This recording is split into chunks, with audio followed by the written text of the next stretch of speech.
A lot of the photo retouching techniques I've been covering include adjustment layers and things like brightness, contrast, levels, curves, exposure, hue, saturation, color balance. A lot of them are also up here.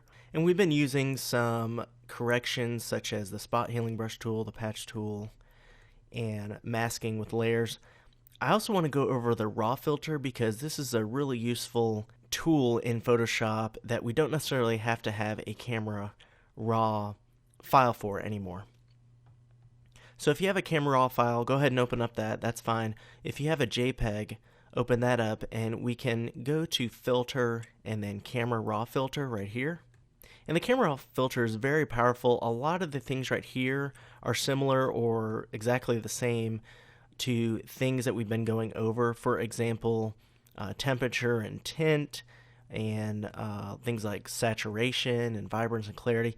We can adjust that over in different menus, but in the camera raw filter, these are a bunch of different menus all represented just here in one panel. And this is under the basic tab. If you look up at the top up here, we have the zoom tool. Of course, we can zoom in and zoom out. We have the hand tool that we can move around on the canvas.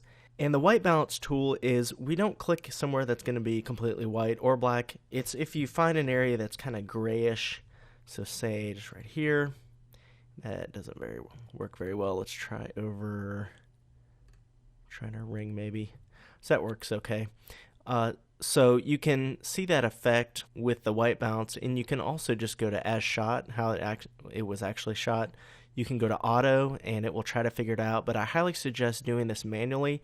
We as the photographers looking at the photo can do a lot better job than Photoshop can with the auto algorithm. So if you do as shot, that's the original. If you do custom or there's auto, it's trying to fix the white balance.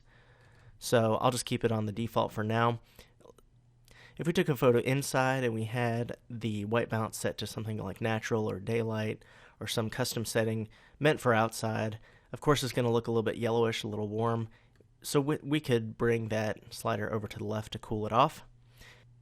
And in the same way, if we took a photo outside and we had a setting, for example, tungsten, incandescent, or some kind of indoor preset, or a manually entered white balance, and it just looks too bluish and too cool, we could bring it over to the right and warm it up. All right, we can also adjust the tint.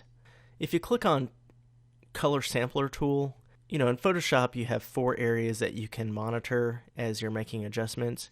In this camera raw, we actually have 9, so you can click in different areas and monitor 9 different areas. And if you try to add another one, it'll say, hey, you can only do 9, and just clear the samplers.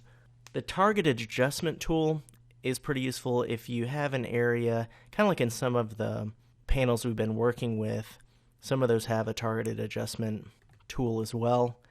It's if you just click and drag somewhere in there, it's going to look at that hue, and we can click and drag left and right to adjust it. So by default, it's doing the tone curve over here. All right.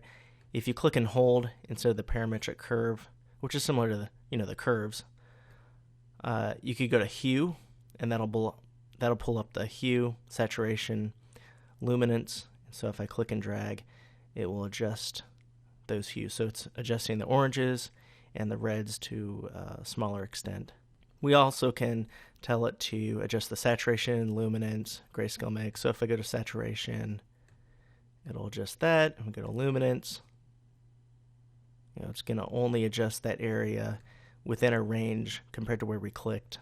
If you look down at the bottom here under basic again, we have exposure. Obviously, you go to the left, it's going to make it look underexposed, overexposed on the right. So if it was underexposed a little bit, we could bring that to the right and try to correct that to an extent.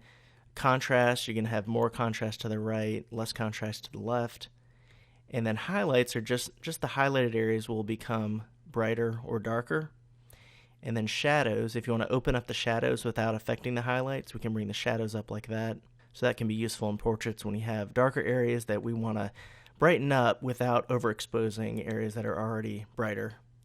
And then whites and blacks, if you click that and then click black over to the left or the right, it's just going to affect the very darkest and the brightest areas.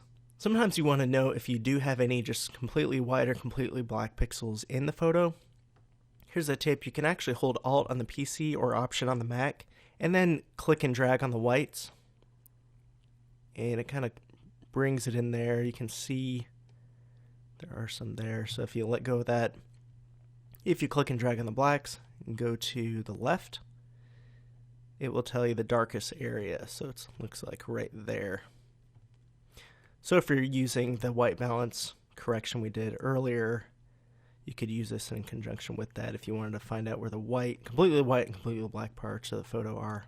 Clarity is not good to use in portraits. I mean, unless you're going for like this comic book effect, it's not very good. If you go way to the left, it kind of has this hazy look. You go way to the right, it adds a lot of contrast. That's better for landscapes compared to portrait photography.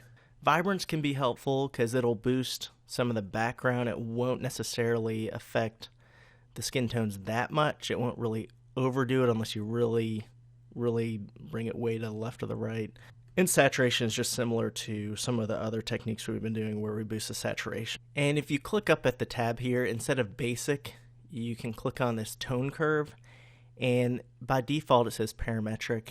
And what that is if you click and drag the highlights, it's going to bring that curve down a little bit.